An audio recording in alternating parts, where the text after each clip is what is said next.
In this video, I'm building a massive train for LEGO Mickey Mouse and a ton of other classic Disney characters to ride around this awesome layout in their weird and wacky passenger cars.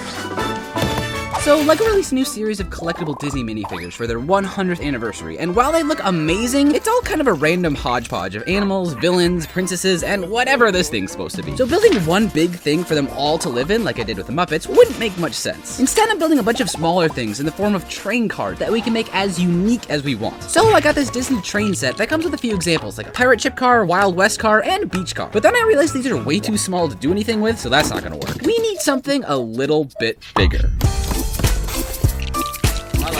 This Disney train set from a few years ago has a beautifully crafted engine that makes this one just look sad. A coal car that's motorized with a battery inside, this really satisfying pattern on the roof of the tour car, and a caboose with quite the snazzy interior. It's based on a real ride at Disneyland that travels around the entire park, starting from Main Street Station. And this is where these 18 random characters from across the Disney multiverse were invited to take a ride on this train's maiden voyage around the track I'm designing. They each received a mysterious letter in the mail from someone inviting them along, claiming this journey was to die for. Slightly ominous, but the tickets were free, just like subscribing is, so everyone decided to show up anyways. Where I'm customizing the first passenger car for Robin Hood and Prince John to ride, some of my absolute favorites from the series. We can modify the caboose from the set into a template passenger car that's easier to mass produce and leaves room for different colored flooring and walls in each one. And while we can't fit anything too tall in here, I want to give them both some comforts of home to make their ride more enjoyable. Robin gets his target he can practice his 360 bow scopes with before the next archery contest, a handy little hideout here, and because he can't fit in a normal chair with his tail on, I just gave him a tree stump to sit on. Now, Prince John would much prefer to cruise around in his elephant-drawn carriage than ride a train with his sworn enemy, but he really needed a way to smuggle all his money over the border, so I transformed his half of the car into a mini castle to store it all. He'd be fine to just roll around in it, but I'm giving him a throne to sit on alongside his trusty assistant Hiss. With the roof on, it feels like something's missing, so I added this tower extension sticking out the top. While John is sleeping up here, Robin Hood could steal from the rich and give to the poor, which is what I am after ordering all these pieces from a bricklink seller in Germany, and even more from a store in Austria to build 9 additional cars. If you want to see behind the scenes haul videos where I unbox bricks like this, you can click that join button below to become a channel member. But I also got some more track pieces to make the ride at the end even crazier, which our next passengers, Miguel and Ernesto de la Cruz, absolutely cannot wait to see. I'm turning their car into the stage from Coco, where Miguel and his great-great-grandpa can have a jam session. It took a ton of different flower pieces to lay down this thick carpet of marigolds, which I decorated with candles and flags and bones, you know, pretty normal stuff. But seeing how Ernesto is technically already dead, he wasn't too concerned about that threatening invitation he received. All they really have to worry about is Pepita here.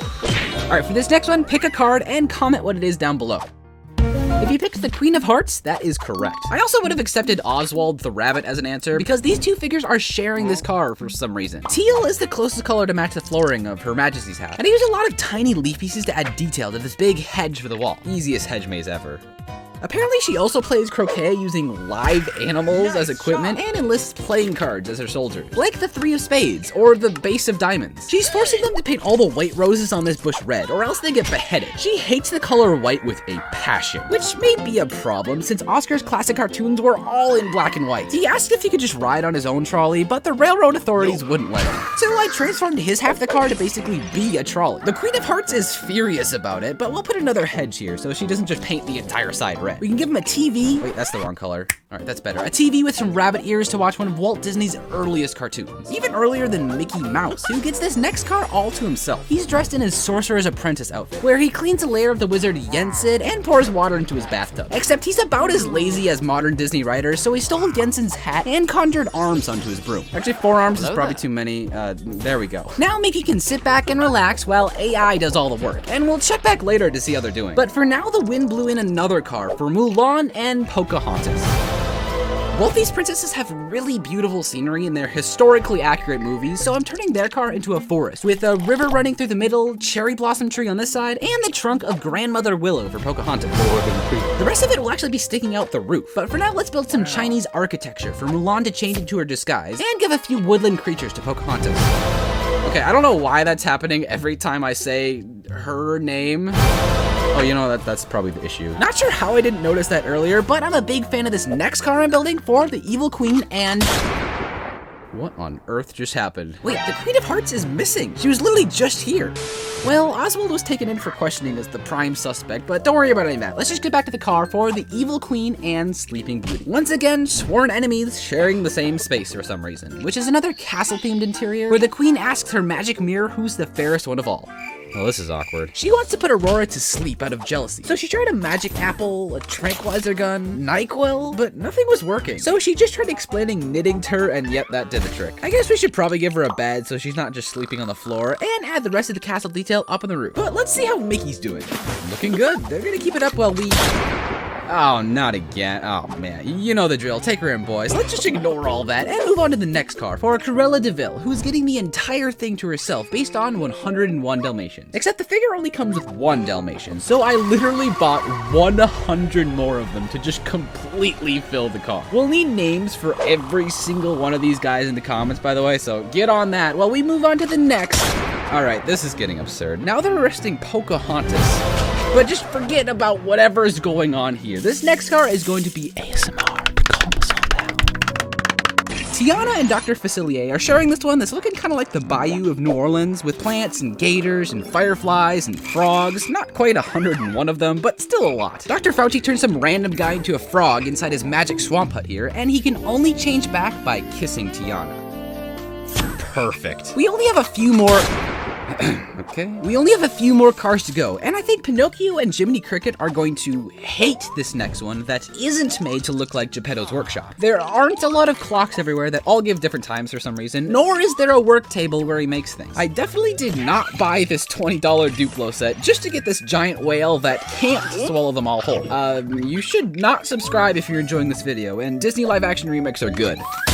Okay, well, we didn't even get to finish the car this time, and Mickey is almost about to drown over here. Literally everything is going wrong. But we can't let that stop us from finishing this last car for Baymax and Stitch and taking this train on the ride of our dreams. These two are both kind of sci-fi-y, so I gave them an alien tech laboratory where Hero is hard at work making Baymax some sick-looking armor to fight Stitch 626. This version with 4 arms is a bad guy, I think. So we gotta capture him in this glass canister so that 1, he can't get out, and 2, whoever is causing all these characters to mysteriously disappear can't get in. Seriously, at this point, half of the passengers have either gone missing or been arrested. The now completed train just seems so empty without them. But as I set up the train track for our grand finale, I started finding the missing figures dumped haphazardly around the layout. Mulan was stashed in the fake plants of the jungle area. Pinocchio was stuffed into a ride at the midway. Cruella was locked up in the Death Star in the space zone. Jiminy Cricket was lying face down in the water at the pirate splash pad. Queen of Hearts was just screaming at all the white walls of the festive tunnel. And Sleeping Beauty was knocked out cold behind the Disney castle on Main Street, along with a ton of other kidnapped characters. I'm glad they're all still alive, but who the heck could have done this? Taking a look at all the clues, we can probably rule out these guys and let them back on the train, but I'm gonna let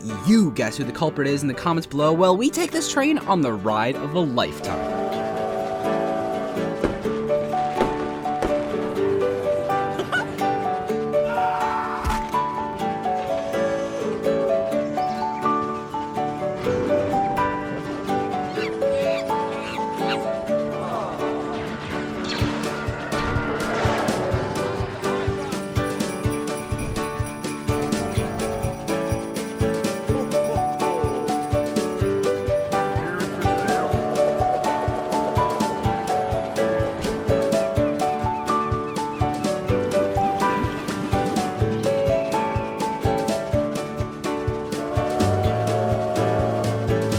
As you can probably tell, we had way too much fun putting this layout together. But I also added this trap in there that our kidnapper just couldn't resist.